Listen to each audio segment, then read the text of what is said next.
Let's start with sunshine. Hi there, everyone.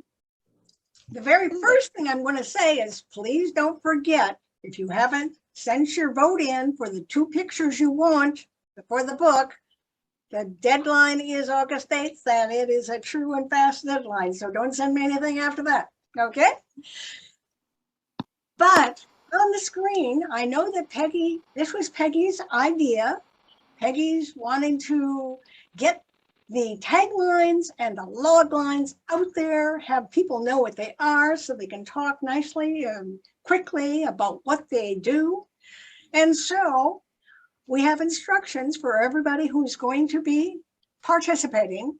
You say your name, you say the name of the book that you're doing this tagline and log line for, you say what the tagline is, you say what the log line is.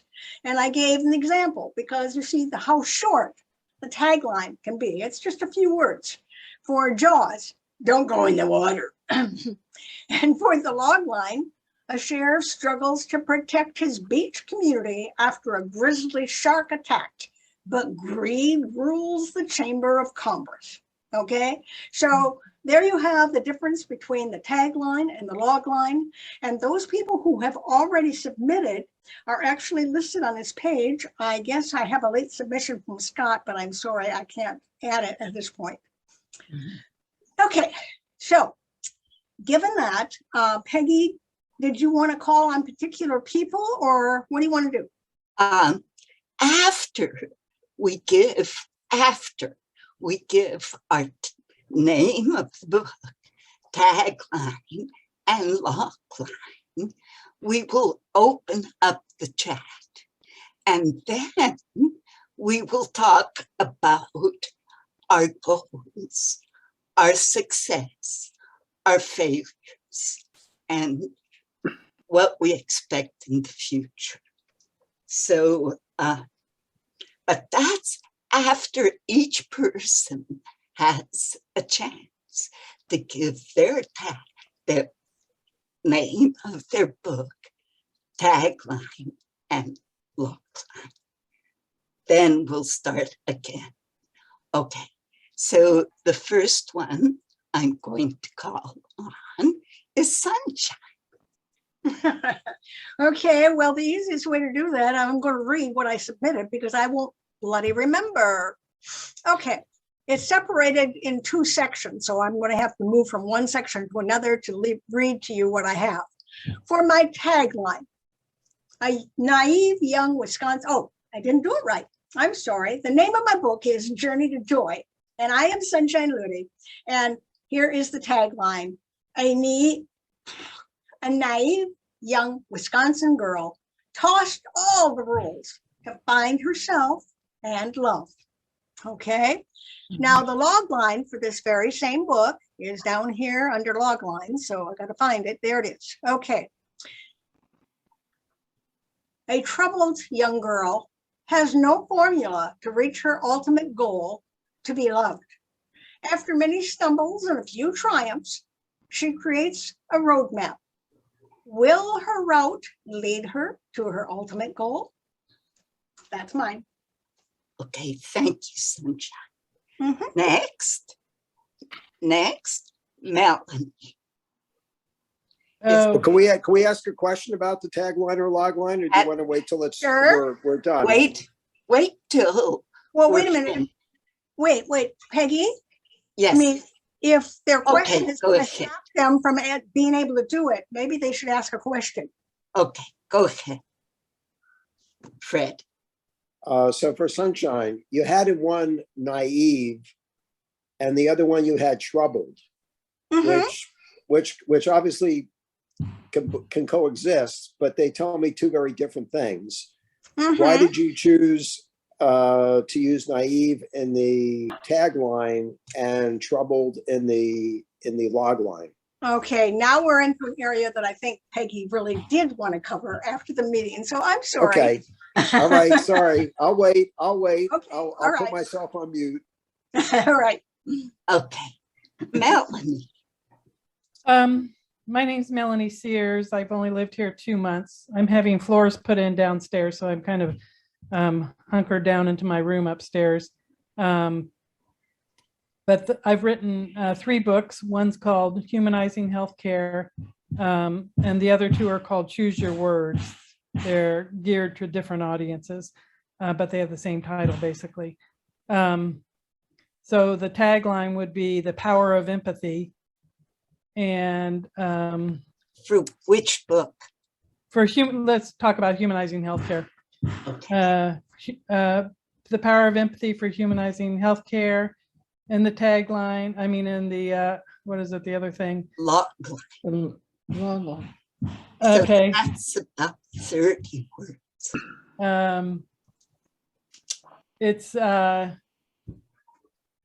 It's a story of how empathy is applied in a psychiatric hospital to patients in need in spite of the toxic systems that affect them. Interesting. How about your other 2 books? Well, Choose Your Words is a workbook, basically. It's a self-study guide, and it's got different exercises in it that people can do to learn empathy skills. Wow. Great partner for Allie. Great partner for Allie.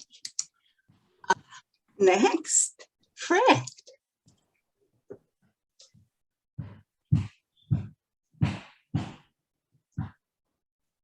Fred, your turn. Oh, me, Fred? You, Fred. Oh, I'm sorry. I didn't prepare any tagline or log line. I've done it, when I did that presentation, whenever it was, December, I created it for a couple of my other projects, but for the memoir that I just did, I never created either a tagline or a log line. So am I going to get an incomplete? Yes. Well, if you created a log and tagline for anything that you've done, name what you've done and give us your tag and log line. Well, when I worked on that musical, the rock musical, All Good Things, about this kind of obscure 60s rock band, The Remains, the tagline was the greatest band you've never heard of. Nice. As far as the log line, I can't remember. So maybe I'll get a grade of 50 instead of 100. You got 50. But Fred, Yes. I'm sure on the front cover of your book is your tagline, and especially on the back cover about the Knicks.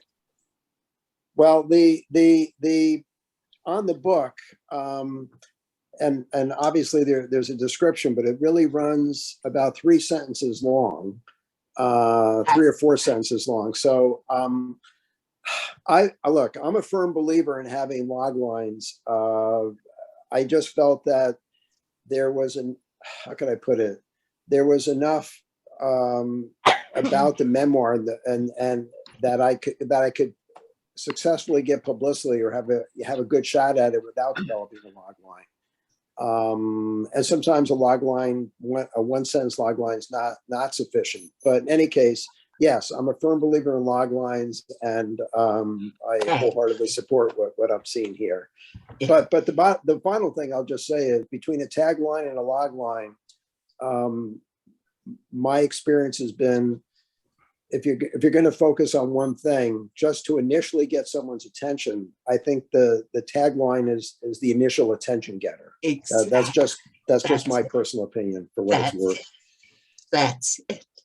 That's it in 1 sentence. Exactly. You got it. Okay. Next, Yvette. Okay, this is one I use for Black women with tamales. Wrong decisions are everywhere. Show us your book. Nice. Okay, go on. And this is the biggie. Praying to the Virgin Mary does not help, especially when you know you're doing wrong. Very good. That will pick someone's interest. Mhm. You be a good participant with Allie also. Got to get to know Allie. Okay, next, Allie. Is she still here? Doesn't look it. She, Allie. She was in the car, so she might have lost communication. Yeah. Okay, let's go next with Phil. Phil. Where is Phil? He was here just the Hi. second ago. Okay, you go, Phil. I hope I'm here, especially after Usenet came and spent so much time adjusting my signal. I hope it actually works now. If you allow me to, I've only had a tagline. Is it on the first book, which great help from Miranda? Maybe you could see it.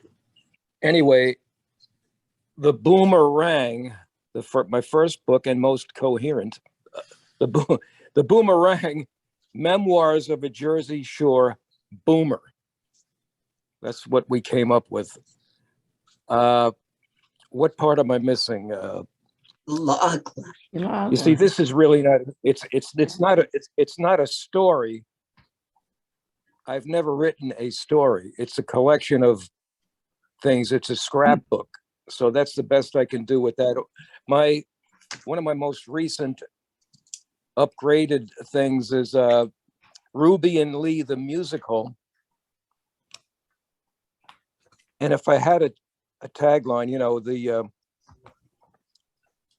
like Jaws get a bigger book, it would be surreal take on a surreal American incident. And then beneath that, I would have maybe current social media can find an answer to a 60-year-old question. It's really a dream sequence, but those are the two I have: Boomerang, Memoirs of a Jersey Shore Boomer, and Ruby and Lee, the musical. As I said, surreal take on a surreal American incident, and can social media actually find an answer to a 60-year-old question? That's what I got. Good one. Good one. Okay, next. Thank you. Next, Doug. Doug.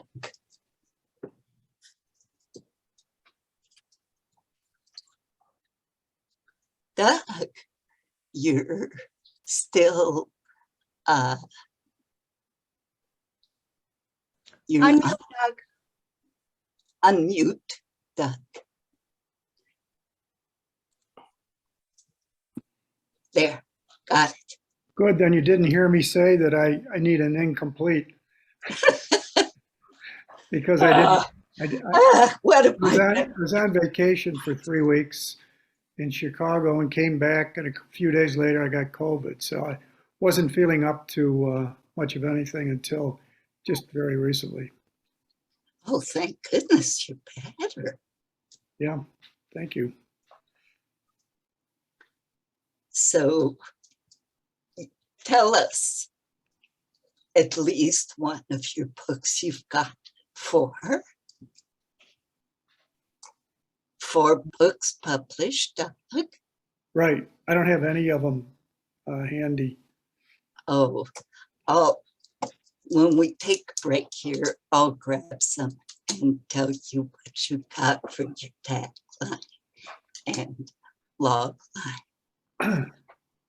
Okay, next is Scott. I think he had to leave. He had a water emergency. Oh, Scott. Okay. Yeah, the neighbor had water running everywhere, so he had to go get it turned off before they have a major flood. Oh, okay. So next, Nancy Brown. Okay, hi everybody. The tagline for the one book that I have published, well, first of all, it's, let me see if I can get it up here. My Baby's My Promise, The Journey of My Soul. Back up.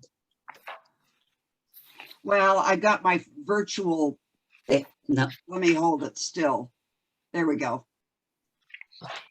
My Baby's My Promise, The Journey of My Soul. My tagline is dedicated to caring for unwanted children with selfless devotion to God.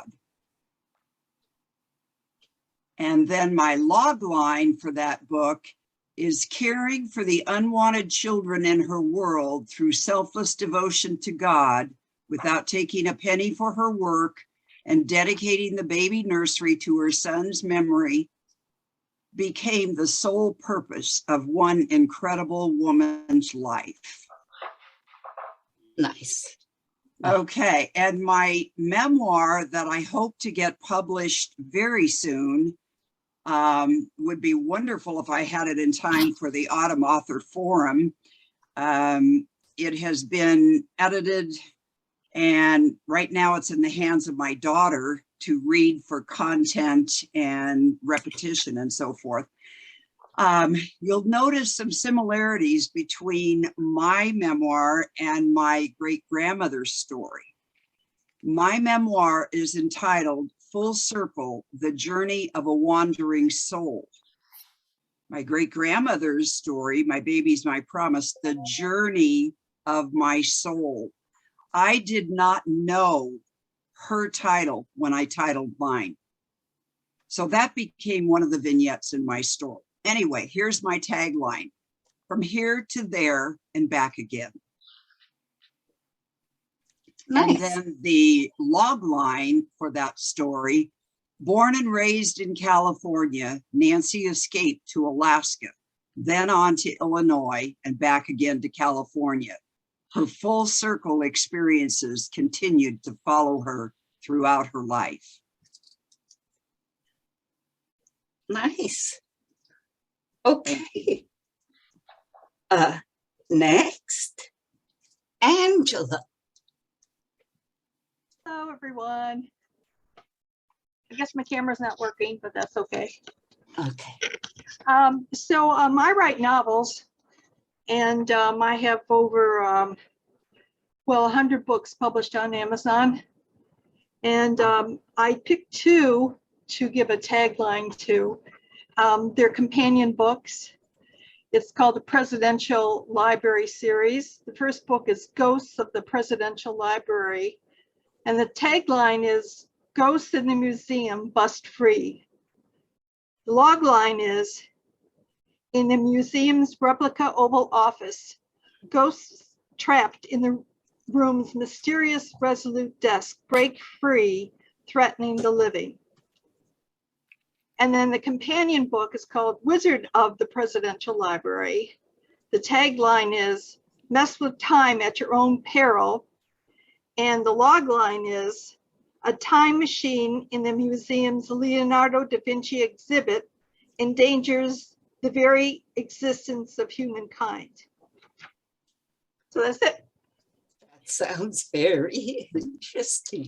Thank you. The Presidential Library is the Reagan Library, where I'm a docent. Wow. And the books are like Night at the Museum, where a mystery unfolds in the museum. Wow. Very nice. Thank you.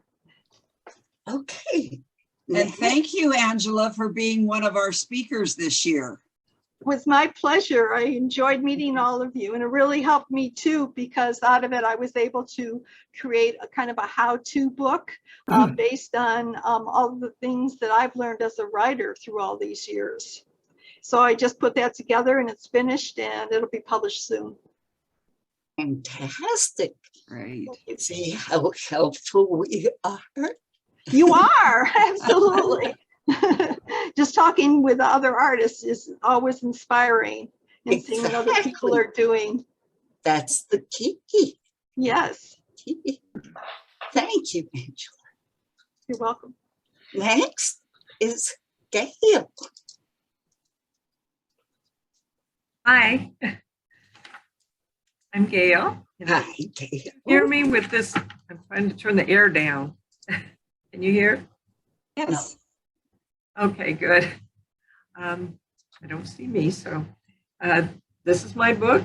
It's called Self-Portraits of a Runaway Wife, a healing journey told through poetry and prose. And the tagline is, making that step, one small step to freedom is all that it takes. And the log line is, she is a lost soul stuck on a small island with a madman who runs away to discover she has the power to create the life of her dreams instead of her nightmares. Oh, wow. I've got to read it. Very nice. Thank you. Yeah.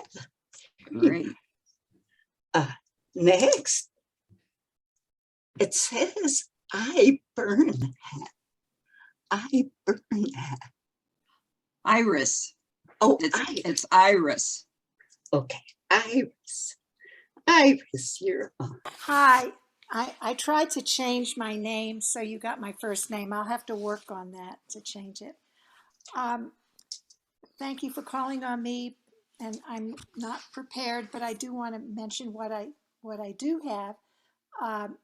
By the way, I'm in Aspen, and that's my friend up there. You can see that little deer. Oh, See that? oh. And I'm here with another friend who is a writer from Louisiana. There she is, Mimi. And I want her to learn from you all. And so we're enjoying this. You know, I wrote 2 mysteries during COVID, and it's a series. It's called the ABC Mysteries.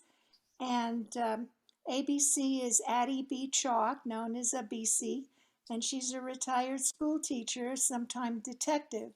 And the first book is called The Missing Teacher. And I haven't figured out the tagline or the log line yet. And the second book in the series is called Turkish Tango. And it kind of takes her to an American school in Istanbul. So I have to work on that further, and I know I have to get it published. And that's where I'm going to ask you all for some help a little later. But that's where I am right now. Okay. Books down, but not published. Well, we'll help you Thank you. later with Thank that tagline, log line, and publishing. Thank you. So next is Marcia. Tackett. I'm working on a volume of letters that my uncle wrote to my aunt when he was a merchant seaman. I'm just trying to figure out the Amazon publishing technology, working on that. The book is called Letters from a Merchant Seaman to His Girl in Baltimore. So the title tells you a lot. I haven't written a tagline or a log line, but it would be something like a heart-shaped candy box full of letters, 80-year-old letters found in an attic, is what these were. And the log line would be a look at romance of an earlier time when men put their words of love on paper and the pull of love for a sweetheart versus a life at sea, something like that. Interesting. Yeah, it's interesting. We no longer write letters. I used to get Marcia, I just have a quick question, and it's not about the tagline or log line, but it's about the title. Have you considered putting in a subtitle that works in the fact that these are 80-year-old letters found in an attic?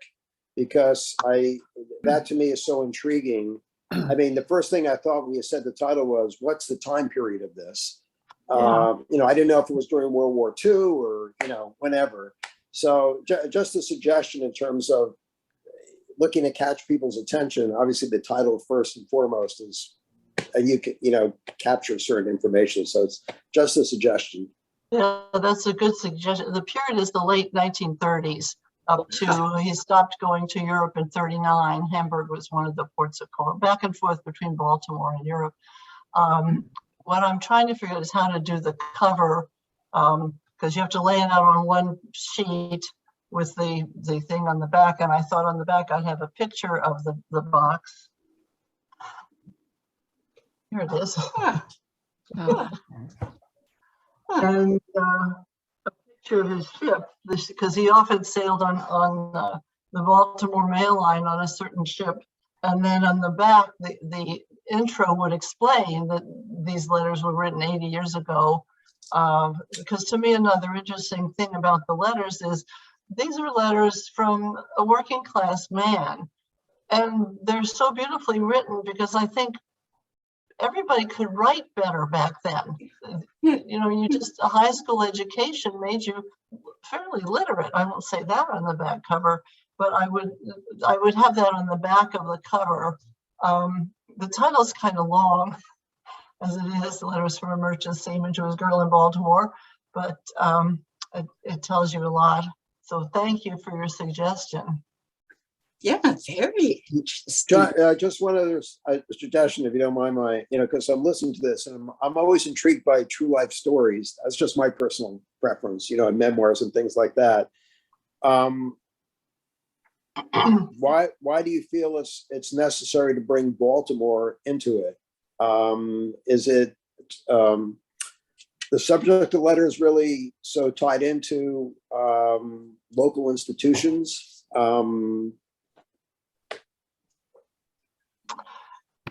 Well, it's letters from a merchant seaman to his girl. And he sailed, we're a Maryland family, sailed out down the Chesapeake Bay, out Norfolk and back up. So it's sort of the setting of Baltimore is where it's from. I don't know that's essential, but maybe people will, if the book goes ever for sale, maybe it'll go over big in Baltimore. I don't know that if the Merchant Marine Academy has a gift shop. From what I understand, I'm reading the current book called Looking for a Ship. Our Merchant Marine almost doesn't exist anymore. It's the container ships took away many jobs, and many countries have taken away many jobs. So what we had in the 30s is gone in a way. It's sort of a historical thing. I was reading, I think a member of another book group I was in had written a book about, also from the Chesapeake Bay area, but the Virginia side of the Merchant Marine during the war. And it's horrific because these ships were not protected at all, sailing from the south, from Cuba and south, bringing all the goods up. And off of the Carolinas, between Cuba and the Carolinas, tremendous loss of life. And then eventually there was the convoys that went over to Europe, the northern route, which did have some protection. But it's an amazing history, the Merchant Marine, which is something I never thought about. I found these letters. I knew my uncle, I guess I knew he had been in the Merchant Marine, but it's a sort of neglected piece of even military history in our country. They did a lot of work. They brought more material to Italy than was brought to D-Day. It was all at risk because they were, the submarine, the U-boats were extremely successful in hunting and tracking these ships. Very, very interesting. Just goes to show the more we change, the more we stay the same. Yeah. But you're right about writing.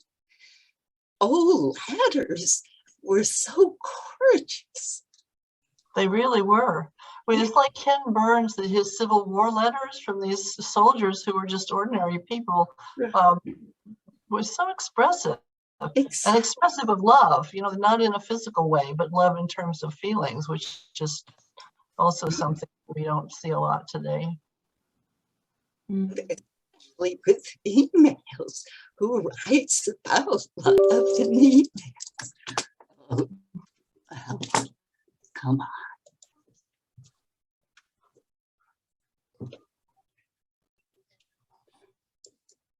There, sorry. Bitdefender. Low system resource. Next, Marcia Hackett. Marcia. No, Peggy, I hadn't planned to do this at all. Oh. And my editor a couple of years ago helped me with especially the tagline and loglines, both of which are on Amazon. There's only a few books left now. So it was strictly for my family. And if I do another book, which I may, I'll certainly consider a tagline and a logline.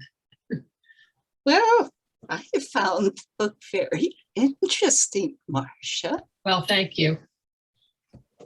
So think about a tagline and logline. I thought the editor did a very good tagline on mine, which was we put in on Amazon. The book is called A Full Life, Still Going Strong, which was it's a book of memoirs. Right. Interesting. May I say something to Marcia Goldstein? Sure. My name's also Marcia, but my dad taught at the Merchant Marine Academy at Kings Point for like 40 years. Really? Yes, mathematics and navigation. And I know a little bit about the Merchant Marine from that. But I was even married there in the chapel Really? years ago. Oh, I'd love to talk to you about that. It's quite a magnificent piece of property overlooking the Tappan Zee Bridge, which I just found out has been replaced with a new one. Anyway, just a bit of information about the Merchant Marine. It's quite a wonderful place in Kings Point, Long Island. Yeah. Oh, I'd love to talk to you about that sometime. You've got to publish it. My uncle, from his letters, he began shoveling coal, down and he, it was like 100 and some degrees. In fact, one of the men, they had to leave him in France because the heat was too much. They couldn't, he was ill to come back. I mean, working conditions were not good in the 30s, but it was a job, it was a job. But he aspired, because one pull for him was to stay in and work his way up to become a captain, which you can do. They call it climbing up the hawser, which is the hole in the ship where the anchor goes through. And I guess rats climb up it, things get on. The other way is to get trained, to be an officer, but you can work your way up from the ranks. And that was one of his dreams. But the other pull was my aunt, that he would have to, if you have a life at sea, you don't have much of a life at home.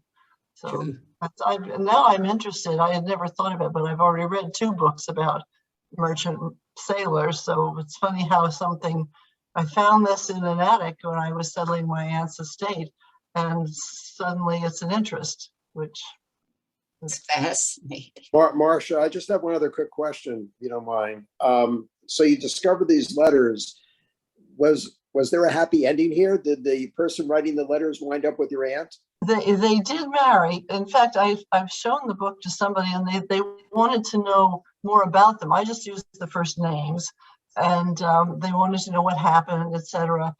And so I think I have to add something. They did marry. They unfortunately could have no children. She had ectopic pregnancies, and they didn't have children. They were very good aunts and uncle. And he worked in the Baltimore shipyards. He was a machinist and did that. She was an office manager, secretarial, retired to the Eastern Shore of Maryland, and were married. I don't know how many, until they were old. They were married the rest of their lives. A handsome couple. I'm going to put a picture of them also, because they were a handsome couple in the way people dressed up then. She has on a hat and he has on a suit. But they did marry. All right, I like happy endings, so. Yeah. Thanks. Thanks, Michael Pontecorvo. Michael, are you here? I'm here. I was completely unaware that I had an assignment. I have nothing published, 3 books written. One is a YA, a young adult story. That was actually the first one I wrote. I've written 2 adult stories since then, all mysteries, all fiction. I guess the young adult story, which is titled A Bedtime Story, is could be a tagline. Grandfather's mansion held only the key. Okay. And I guess a log line would be an adventure spawned by an epidemic leads the twins into the past. Interesting. Interesting. Yeah. What about your play? Oh, That's a soon to be a great motion picture at your local theater. very excellent. I'm in the process right now of shooting it in the video lab here on campus. Quite an educational process. I'm familiar with how films are shot. I'm also have worked in television quite a lot, and I had the notion in my head that this was going to be shot similarly to a movie, a motion picture on film. And little did I know until I learned this morning that it's going to be much more like a television show in which there's 3 live cameras. The action takes place and someone in a control room switches from one camera to the next camera to the next camera, depending on who's talking, etc. And that there are a lot more fixed, so that you might expect to zoom in on somebody who's speaking a very important line. Well, you don't do that because we're also using green screen. Which means that there is a screen on 3 sides of our actors that's blank. But in the control room, we see what's really there, which is our actors are in a restaurant in Rome overlooking the Forum. So we saved money there. So we didn't have to go to Rome. Are you doing? I would have liked to, though. Yeah. Are you doing this here in the video lab? Yeah. Wow. Huh. That's great. Tom Madison. And I don't know whether folks here have read much Edith Wharton. This is a short story of hers that was written and published in the late 1930s. And it's a great story of jealousy that resurfaces after quite a few years. 2 young ladies who went on the grand tour as young ladies had a problem, but now they're taking their daughters on the grand tour, and out comes the jealousy of the past and a secret. Well worth reading. Great writer. Yeah. Nice director. Excellent director. Michael, what's the name of the Edith Wharton short story? Oh, that is the name, Roman Fever. Sorry, I didn't know that. Yep. So, Michael, you decided to adapt the short story for a short film. Is that how this unfolded? It unfolded as I adapted it first for a stage play. And it was performed by at an old pros meeting in Clubhouse 2. It was an interesting process because what do you do with the narrative? There was a fair amount of dialogue in the story, which was very adaptable to actresses playing the characters today. so that it wasn't antique or obscure. But the narrative was a problem. So I had I created a third. It's mostly between two women. So I took a.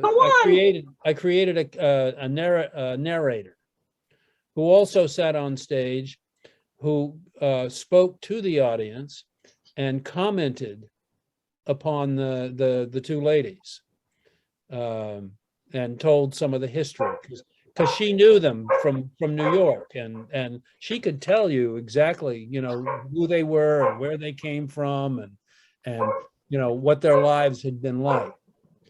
For film, it's not film, it's obviously video, it's electronic, it's all electronic, it's not even videotape. I had to expand that. That didn't really work, to have somebody sitting there speaking to the audience. So as a result, I have two other women who happen to be in the same restaurant, who have a conversation back and forth, because one of them does know the two ladies, and so they can have a conversation back and forth about who they are and their history and so forth. And so that'll fill in the audience a little bit. So there those two characters, basically, I had to write up from scratch. Very good. Well, I have to say something about Michael's writing, because Michael, Melanie, and I, and a couple other people who aren't here, are members of the Intrepid Writers Group. And I absolutely love the mysteries that Michael is writing. And we need to encourage you, Michael, to get those published, because your writing is fabulous. True. I had the immense luck of watching Roman Fever. Oh, that's right. And Doug Sainsbury's A Hole in One, which won the Video Club videos. Doug, you want to say a few words about A Hole in One? That everybody's got to watch that. Well, same with Roman Fever, but A Hole in One is happening here. Well, I had the idea from a personal experience.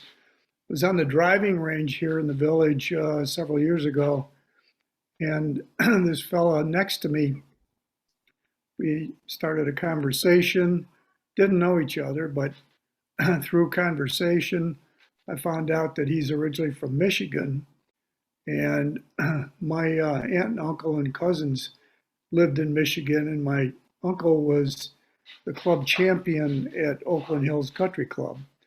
And he said, what's his name? And I told him. He said, I know him. And I said, did you know my cousin Dave, who's exactly the same age as me? He says, oh yeah, we took golf lessons together. And so the conversation just continued on. This fellow is an excellent golfer, unlike me. So anyway, I thought maybe there was a story there, but it needed, some drama injected into it. So I had the average golfer suffer from terminal leukemia, and he's fighting the clock because the only item left on his bucket list is to get a hole in one. And so the two of them become very good friends, and the ex-wife enters the picture, the average golfer's ex-wife, that is. And she ends up showing up at his house here in the village. And so there's a little tension between her and the excellent golfer. So anyway, that's kind of the gist of the story. And I won't spoil the ending, so hopefully you'll watch it. It's going to be available on the Video Club's YouTube channel at some point. But right now, the club is trying to determine which, if any, film festivals they might want to enter it into. So once they finish with that, one way or the other, then they can added to the Video Club's YouTube channel, and it'll be available for viewing. It's such a good play.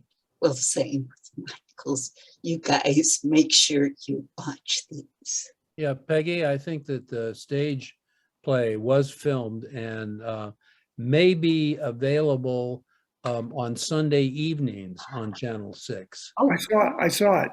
Yeah. Yeah. oh, great. It was with And so Mary. it runs the whole month. So so this coming Sunday, it will be on again. What time was it? 6 or 8? I think 8. Yeah, I I'm think not so. sure. I think Not it's sure. 8 o'clock on Sunday night, Channel 6. That's with Mary Zolli, right? That's right. And Yeah. Cheryl Baker. Cheryl Baker, right. It was very good. I just wanted to add, it's very gratifying to hear about the success that Douglas and Michael have had with the video club. And I think it shows that there are, even more opportunities potentially for the members of this group to interact with them, because I was involved with the video club before we came back to Connecticut. In fact, there was a documentary short idea I come up with that they embraced, and we were embarking on that when the pandemic hit, and went down the tubes at that point. But I know that between the video club and the there are two theater groups there. They were looking for contributions from writers for everything to. They were doing radio stories, or they were recording short audio stories, to looking to film things.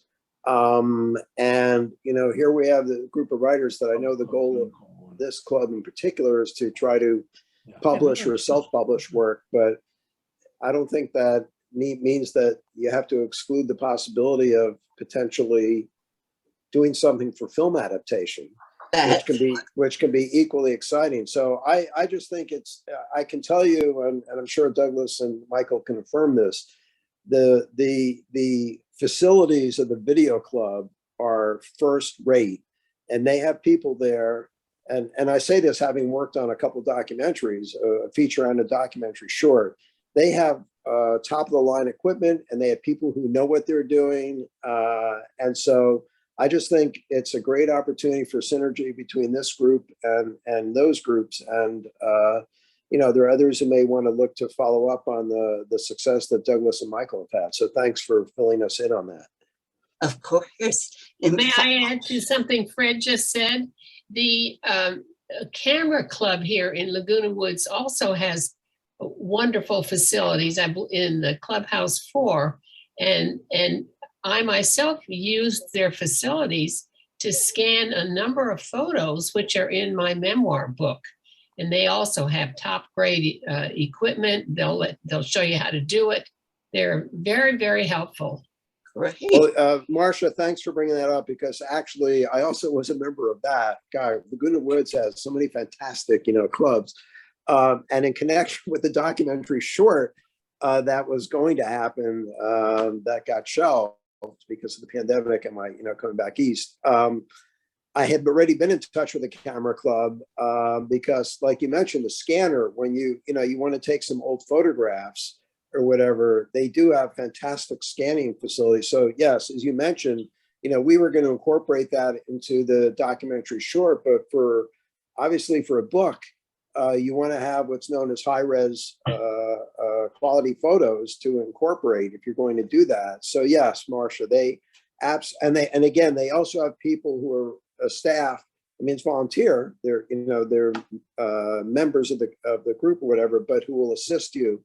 And I assume that's what happened there, in the process. So, and the camera club, I forget what the clubhouse it is, but it's right next to one of the, is it Clubhouse 4? I can't even remember. It's Clubhouse 4, and they're very, very helpful. I don't think you even have to be a member of the camera club, which I was at the time, but they really are very helpful. Yeah, well, I, as a matter of fact, submitted a play for the video club contest. So you make sure you vote for "We Won the Lottery." When the videos come up for a vote, "We won the lottery." Is that for the 4-minute contest or The what? 5 to 10 minute. 5 to 10 minutes? Okay. Yeah. So maybe I'm the only entrant, in which case I guess I win. Well, we had a contest, the same contest that I won last year. They just conducted, and they're in the process of reviewing the scripts, and they're going to choose a winner here pretty soon. So I don't know if yours was included in that group or not, but if it was, good luck. Thank you. Thank you. And next is Susan Sue. Susan.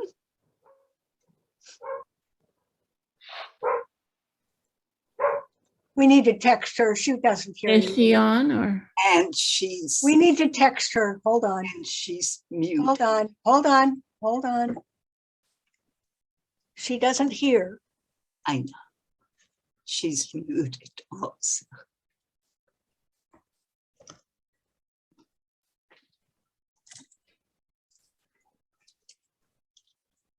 Oops. Thing.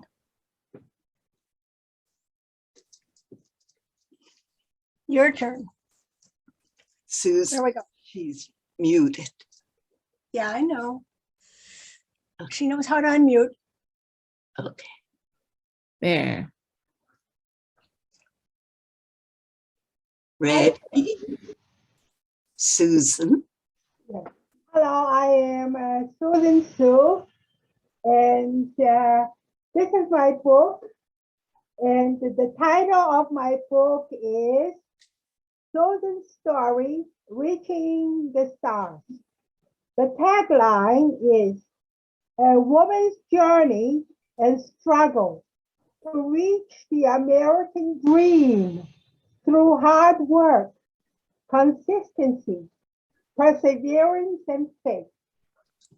Logline, Susan looks to inspire with her collection of simple short stories from 4 continents, ranging from overcoming war, life as a political refugee, and experiences as an immigrant and low-income mother, to becoming a celebrated pioneer, educator, and administrator, and enthusiastic and spirited musical performer, especially with Sunshine and Phil Silverman. Thank you, that's all. Well, I had the excellent luck again of reading Susan's book. She's a PhD from Columbia, and she sang at the Chinese Wall. She also sang on a yacht, just like Titanic. So Susan has, in fact, lived a fascinating life, and she still loves to sing and perform. She's the best. So now it's my turn. Whoa. So I've written 2 books, not counting the 8 Village Publishing stories, but the very first one was Alfabeto, crossover alphabet. The point is to cross you over from Spanish to English or English to Spanish. That's my tagline, to cross you over from Spanish to English or English to Spanish. The log, oh, of course.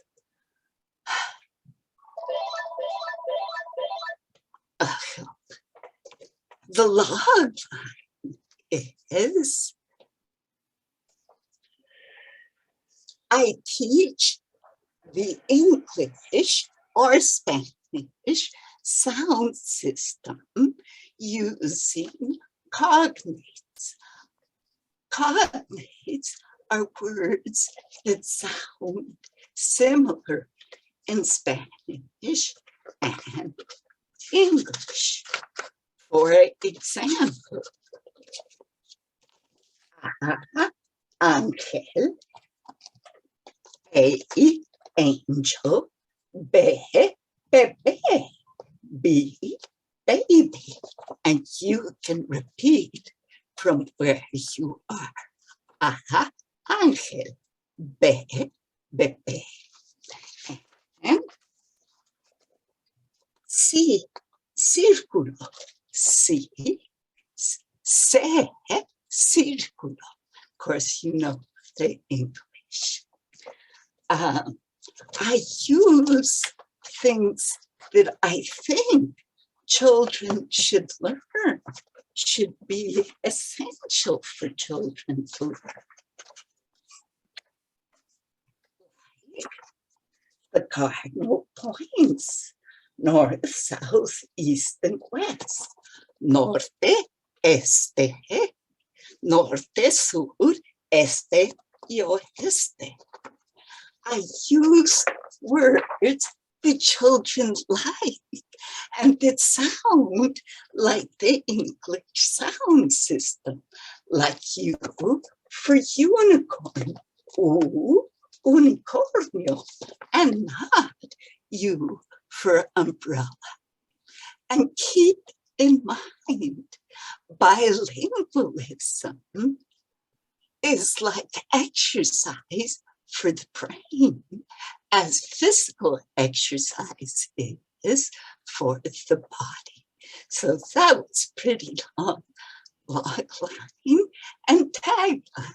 So let's now go back to the beginning, and each author will talk about their ambition, their goal, and how successful they've been. And are they changing? Are they publishing more? And we also, as we have been doing, may ask questions. What's the point of chatting when we can talk? So let's start with Sunshine. Oh my. Well, if I ever get time again, that means I got to quit the publishing club. I got to quit the Sunshine Performance Club. I got to quit the Fit Brain Club and everything else. I might write again. Right now, I'm not writing, and I have no ambition because I don't have time. So that's where I'm at right now. Yeah, but you wrote 2 other books. Well, yeah, I mean, they're the same. They're just, some of them are kind of like, I mean, it's a combination of, they're autobiographical in nature. They might be fantasy stories, but they have kind of an autobiographical nature. Like I had one about the, I don't remember. But anyhow, I mean, they're out there, and, you know, when people know me and they think, oh, I think I'd like to read this, you know, a few people purchase them. I don't expect to get famous for these stories, but I surely enjoyed writing them. So that's where I'm at. Okay, well, good point. Next, Melody. Or any questions for Sunshine before we continue? Well, I could ask her, I could answer, Fred had a question about my tag and log line. He asked why I used naive versus another word I used. I can't remember what it was. Struggle. Huh? Troubled. You use troubled Troubled. in one and naive. And well, in the tagline, it was more like, you know, it was like this naive girl. I mean, starting at kind of at the beginning. When I got to the log line, I'm going into more detail. And so she was, you know, naive and troubled. I just didn't say both. And also, Sunshine switched from autobiography to fiction. Yeah, I have a fiction book that maybe in 20 years I'll finish. I really like the story. I really would love to continue the story. I just have no bloody time. And I have presented it in various venues. I think in story time, I told a couple of chapters. In another area, I told a couple of chapters. So one of these days, maybe it could happen. Not happening anytime soon. Hi, Sunshine. Yes. Hello, Sunshine. Mhm. I wish your tagline was from choir girl to free spirit. Good. Oh, wait, I did have something I was going to share with you today. I was going to start the whole thing with this. It's what I'm going to sing on Friday. I'm going to only sing 3 lines. I want to be happy, but I won't be happy till I can make you happy too. Bravo. Oh, that's Thank you. Barbara. Yes, I put my deepest apologies.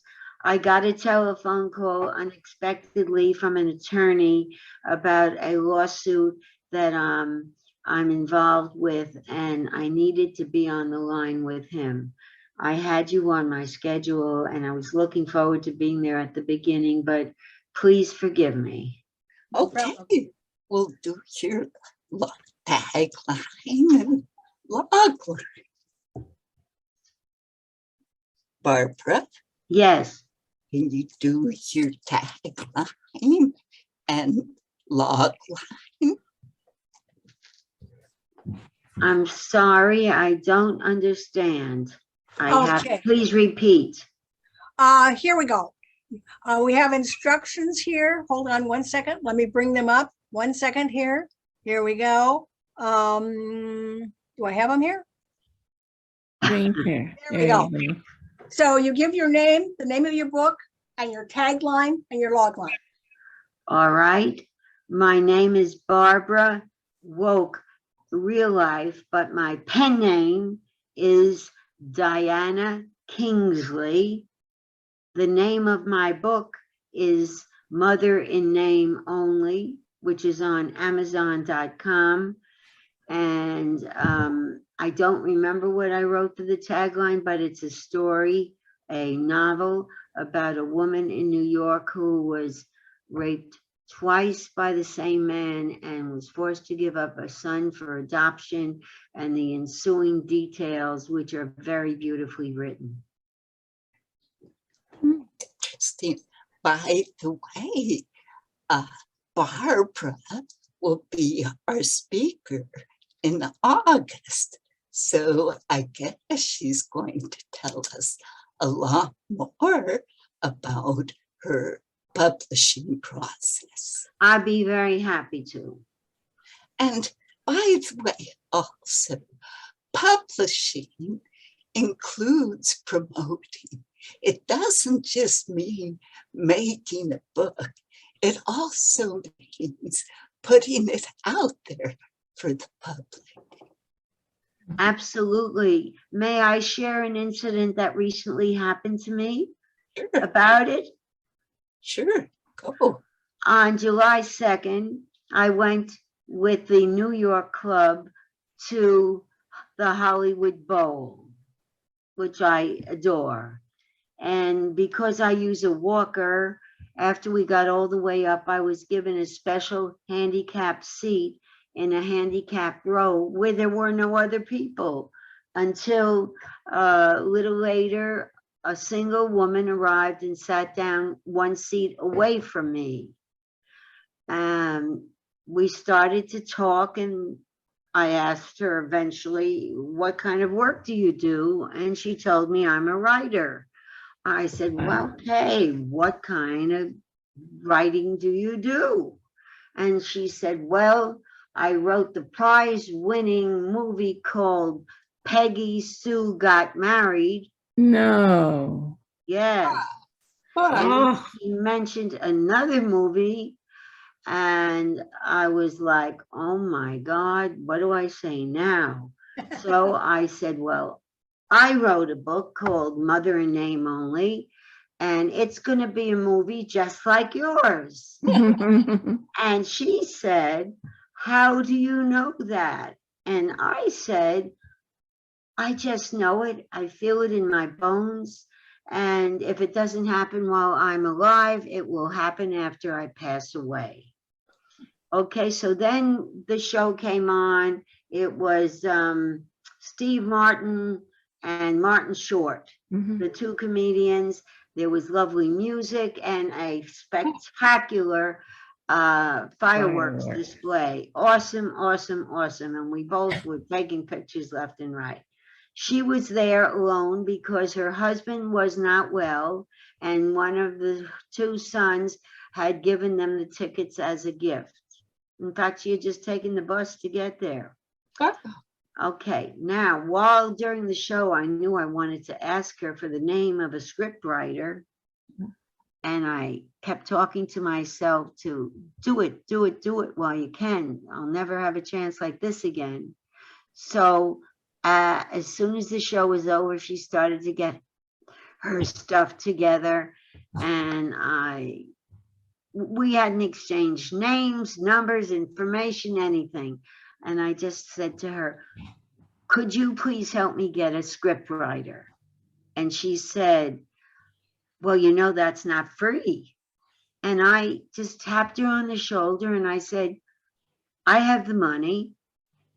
So she said, all right, when I get home, I'll look it up. Well, we didn't write anything down. She didn't have any names. She didn't have anything. And for 1 week, I stewed about it. I didn't know what to do. I looked her up. I now, you know, saw her name and, oh my God, all these prizes and academies and blah, blah, blah. And so I told my son that I met someone very impressive and I wanted to be in touch. So he told me to use Facebook Messenger. So I did a Facebook Messenger and I told her how impressed I was to meet a celebrity like her who I really enjoyed talking to. And what did I say? And I'd be very honored if I could be in touch with her.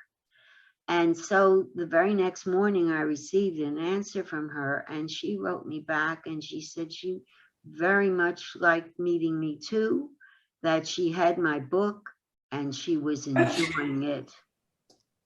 Oh, wow. Like I almost fell off the chair. Wow. And so then a day or two later, after thinking about it, I wrote back and I wrote, when you finish the book, would you please let me know if it's worth a movie script? And I haven't heard back from her. I knew she was going to New York to help a girlfriend move. She's 77 years old now. Her fame was several years ago, but she was an awesome, down-to-earth, real honest lady from Canada. And I know I have to follow up. I don't know how to follow up or what to say or what's appropriate. And I'd love the opinion of Sunshine and Peggy and Nancy and anyone who has a suggestion. Well, I hope you solve your problem by our August meeting, and we'll try to help you because it'd be good advice. I just like to make a suggestion. There are actually two very successful screenwriters living in Laguna Woods who've been active with some of the clubs. I believe it's Terry Louise Fisher and Phil Duran. Would you And- repeat that? Pardon me? Why don't you put it in the script? Put it in the chat. Can you put it in the Okay. chat? Yeah. I Phil think Duran. it's, Yeah. well, you know what? I'll email it to you. I believe it's Terry Lewis, but I'm saying that Phil Duran, I think he might be able to some sage advice on this, because he was active on many TV shows. I'm not sure about the film, but the bottom line is this: people generally, if they're interested in your book, will pay you something to option it if there's interest. This does mean that there's that there's any kind of scam if you want to pay a screenwriter to develop it so that they can then present it on spec somewhere. I mean, that can be absolutely legitimate. But I'm just saying, before you go that route, certainly want to know that the screenwriter that you're hire or pay potentially is someone who has some kind of track record at the very least. And you could potentially check out their credits in IMDb, the database. So on the other hand, I will also tell you, there are a lot of people whose names don't appear there because they get things that are optioned and then they never get it produced. But I'm just saying, Phil Duran, I know he was active with the Theater Guild, and I've been in touch with him. He's a very friendly guy. I'll give that information to Sunshine and Peggy, and because I have his email address. Fred, yeah. Fred, if it's okay with you, Yes. I will give your email to Barbara, and you two could communicate with that information. Sure. And Thank you. Thank you. That Okay. should be helpful. Thank Okay. you, Nancy. Okay. Okay. Thanks.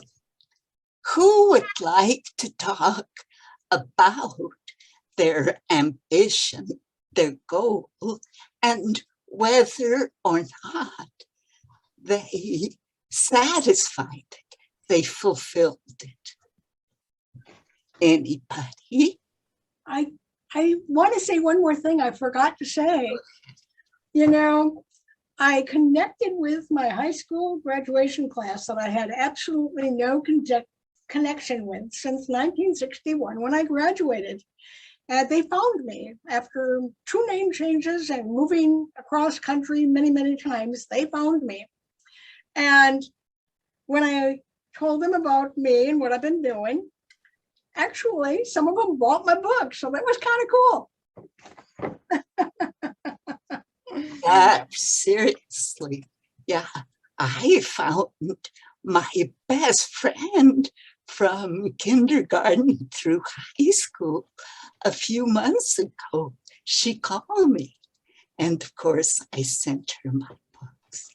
But I'd like to talk about my goal, because maybe you can help me too. I'd like to make alphabetical crossover alphabet into a coloring book, because I know people learn a lot better by doing.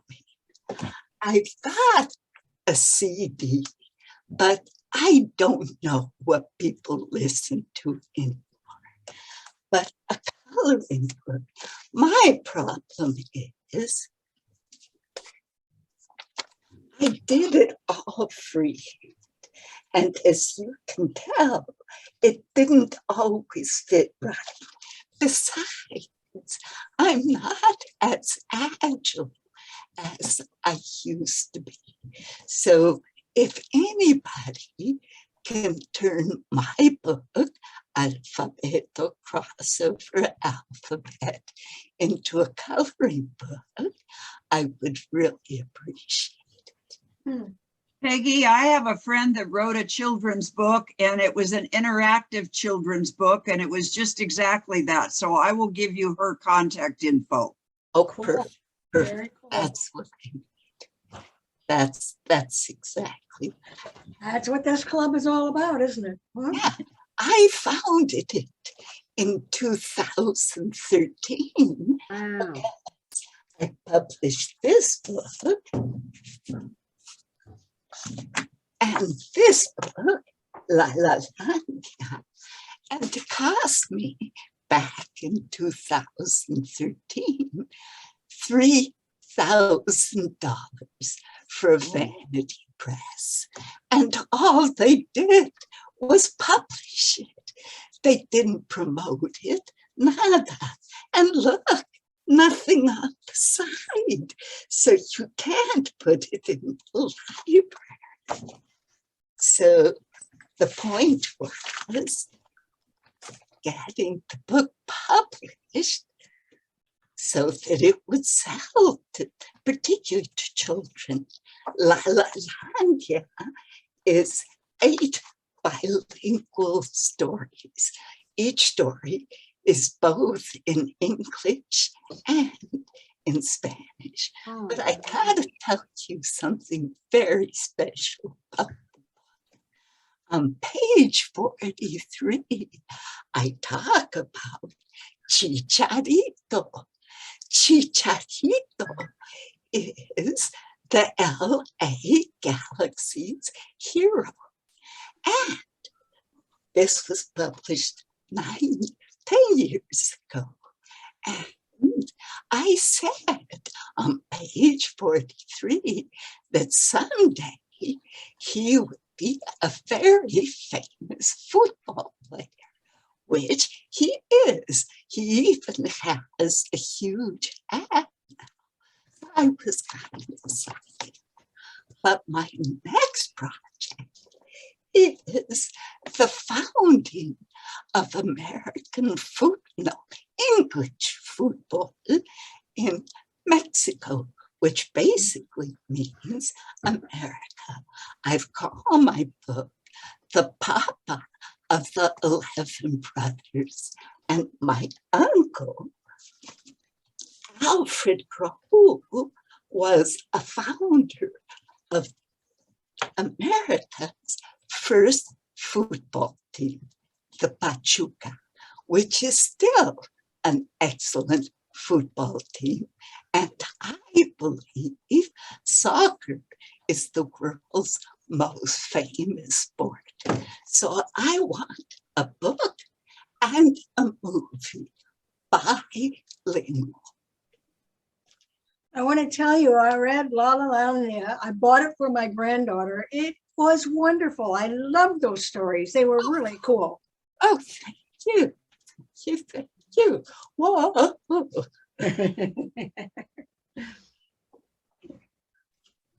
Actually, great granddaughter. Also, as Peggy knows, I'm a big soccer fan, and I can tell you her uncle is the real deal. He's an historical figure in the founding of soccer, or football as it's known, in Mexico. So to me, and I told Peggy, anything she's got on the personal side there, and old family photos, letters, whatever it is, it's an intriguing story too. So best of luck with that. May I ask a question? May I ask a question? Sure. Hi. Okay, well, I'm glad I have you all here. And I think my concern, I think it was voiced by someone else as well. I've written a couple of books. They're little cozy mysteries, and I've just enjoyed the experience more than anything. But I think I should try to publish on Amazon. I use a Mac, and I'm just going to be real honest. I would like to sit with somebody who's done it and walk me through it, at least the first book, and show me how. I mean, I could read directions, but I guess I can't follow through technologically. And I'm admitting it. So if you know anybody that's used a Mac, that's set up a cover, that's set up the margins, that can show me how to do the headings, I would appreciate it.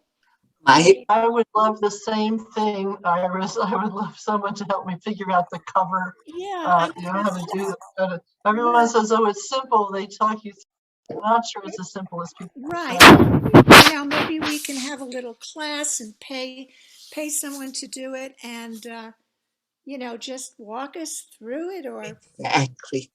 Unfortunately, my experience is on a PC, so I'm of absolutely no value in this thing. Mac. And see, I'm not sure, like I did a cover design on my Mac, then I thought, well, maybe it's not legal to use it because it's the Mac program and I can't use it for, you know, commercial reasons. So there are a lot of questions that I have. Yeah. This is the cover. I got that. My uncle made this sort of out of whatever he had on hand on the ship, sort of a collage. And a friend of mine put a title on it, but I don't know how to do the spine and the back. so there I am. But that much is done. I'm sure we can. So is there someone in the club, or do you all have a recommendation? You know, I think we're looking more informally than commercially, you know, someone commercially at this point. Yeah. No, Iris, I'm wondering if there would be somebody at the Mac Club in the village. Yes, and I did reach out. You know, some of you have helped me in sending me articles, and I follow through, you know, reading them, and I'm just admitting my weakness right here. But yes, someone in the Mac Club recommended someone and CC'd that individual in an email to me, but that individual never responded. Now, it doesn't mean I can't reach out to that person, but that person, I was told, is familiar with the Mac, but whether they're familiar with publishing a book on Amazon, you know, that bridge, I'm just asking. This is the dirty way to do it, asking you for help. Here's another thing, Iris, that I suggest is, I don't have a Mac, I have a PC, but I know that they send out a newsletter and there's a board of directors, and I suggest you go in there to the Mac Club and you ask in person, you ask the questions that you have, and you know, somebody that's on the board certainly should be able to go further with you than an email recommendation that gets lost in the shuffle. You know what I'm saying? Right. You're right. I'm going to have to do that. And I think you're right, because it's you know, you've all provided these wonderful steps of all the requirements, you know, the cover page, the dedication page, the ISBN. I have all your notes and I have all those links. It's just the mechanical, you know, that's the tricky part. Yeah. And first, Iris, get it edited. Don't edit it yourself. Don't edit yourself, even though I'm a former English teacher, right? And I've read it 100 times. Doesn't matter. Okay, well, are there editors in the group? Does anybody want to I would like to say something. Barbara? Can you hear me? Yes. Okay, firstly, I'd like to say bravo for your desire to do it yourself. I never thought I would be able to do it, so I had a publisher who did it and put it on Amazon.com for me. So I would love to help you, but I don't know anything about it, even though I have a book on Amazon, and that's how mine happened. But I do want to ask Peggy how she was able to get her book translated into Spanish, because I'm a retired Spanish teacher from New York City, and I'm very impressed with the bilingual book. I'm from Mexico.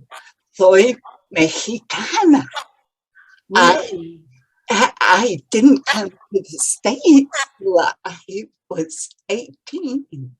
And I have a master's in English and Spanish literature. So believe you me, my Spanish is perfect. Bravo. I'm so delighted to meet you and hear this. It's And very I impressive. can help you. Te puedo ayudar. Thank you. Wow. I think that's terrific because I think that the market to translate books today and circulate them all over the world is wonderful and brings the world closer together. That's what I was going to tell you and forgot about alphabetal crossover alphabet. I wanted to make this book in an infinite number of couple languages: English, Spanish, English, French, French, Italian, Tamil, Mandarin, German, Portuguese. The list is infinite. I wanted to do it for all languages. In fact, the way I met Susan Sue was she translated Angel to Mandarin, and it's beautiful. It's on my wall. Wow, how impressive. Yeah. I'd just like to come back to Iris's question. And Iris, this question for you. Do you have any way to even borrow from a friend or family member an iPad? Because Sunshine did lay out everything step by step. That's even for people who aren't tech savvy, that can be followed for you to do it. I'm just saying, I mean, if you can't find anyone from the Mac Club, that if you are able to access through a friend or family member to borrow, even an iPad or iPad mini, that you might be able to just do this following Sunshine steps, because I went through a lot of that, and I'm not tech savvy, and I was able to do it without bringing anybody else on board. So, but again, it wasn't on a Mac. It was, I guess the equivalent of a PC, or in my case, it was an iPad mini. Yeah, that's a great idea. And I've read Fred's book, and it's superb, about basketball in New York. Oh, you're kidding, really? Oh, my whole family are big basketball fans, big time. And my the other sons. thing is, the other thing I just want to say is that KDP Amazon even has cover templates that are very easy to use. That just multiple choices where you incorporate your own visual, your own photo, and you check and you pick the typeset and everything else. It's, again, I'm not tech savvy, but it can be done. And if you can't do it in the end, the other thing I just want to suggest is, and if you can't find someone from the Mac Club, if you you might be able to find this in the area. What's the local school? Laguna Hills High School. That there are high school kids who know this like the back of their hand, who for a very modest fee, just to earn some income, probably could help you out and just handle some of that technical stuff for you. Well, so I know there are kids here in Connecticut, in my hometown, who do that kind of stuff. So I have to believe they're everywhere. Well, so that's just you mean, Fred, thank you. You mean elementary school kids, not high school kids, right? My son did this for me. Thank you, though, for the recommendations, for the resources. Oh, I did want to say something to Peggy. Amazon KDP, unless your book is 100 pages or longer, you cannot put anything on the spine. So you have to have a book that's 100 pages or longer, or you cannot have anything on the spine. And then you can't put it in the library. It's got to have a spine. Question, Fred, what is the name of your book, please? Fred from Fresh Meadows, a Nick's memoir. A Nick's memoir? Fred from, hold on, I'll hold up the book. 1 second. Okay, I got it. Fred from Fresh Meadows. A Knicks memoir. Are you a Knicks fan? Absolutely. Fred from Fresh Meadow. Okay. It sounds like a perfect birthday present for my middle son, who's 3.5, whose sons are 6, 5, who was on the Harvard varsity team, and my other grandson, who's presently captain of the Yale basketball team, which is #1 in the Ivies. Well, I'm a Yale alum, so I only grew to be 5'9.5", so I played soccer and intramural basketball. What's your grandson's name? My younger grandson, who's captain of the Yale varsity team, is Robbie Feinberg. Wow, well that's and I can affirm that Yale basketball has had some good teams in recent years. So that's quite. He must be very. And where did he play high school ball? I don't know the name of the school. It's a private school in Calabasas. All right. Well, congratulations. That's outstanding. Well, you're outstanding. This is fantastic book. And guess what? They learned a lot from what they know from their father. And he still plays very actively with his sons. It's a real family strength. It's like the stuff that keeps them together is the basketball. And one more announcement. Nick Cattleman will help you publish anything. He's been with us. He published Nancy's and Marcia's and Susan's books. He's not cheap, but he can publish your book. So if you need Nick Cattleman's help, let me know. And you know what? We've run out of time. This is so fascinating. We're out of time. Thank you very much for all of your suggestions. And I am going to follow up. Good, good. Once I get back from the mountains, where it's now thunderstorming and cool. Well, thank you all. And hopefully one day I will be out there again to see you all in person. Thanks. And try the computer club too. Thanks, everybody. It was a swell meeting. I learned so much. Bye. Bye. Nice meeting everyone. It was great to meet with you today. Thank you so much. Hasta luego. Hasta pronto, señorita. Hasta pronto. Tienes razón. Bye, Final. Bye. Bye.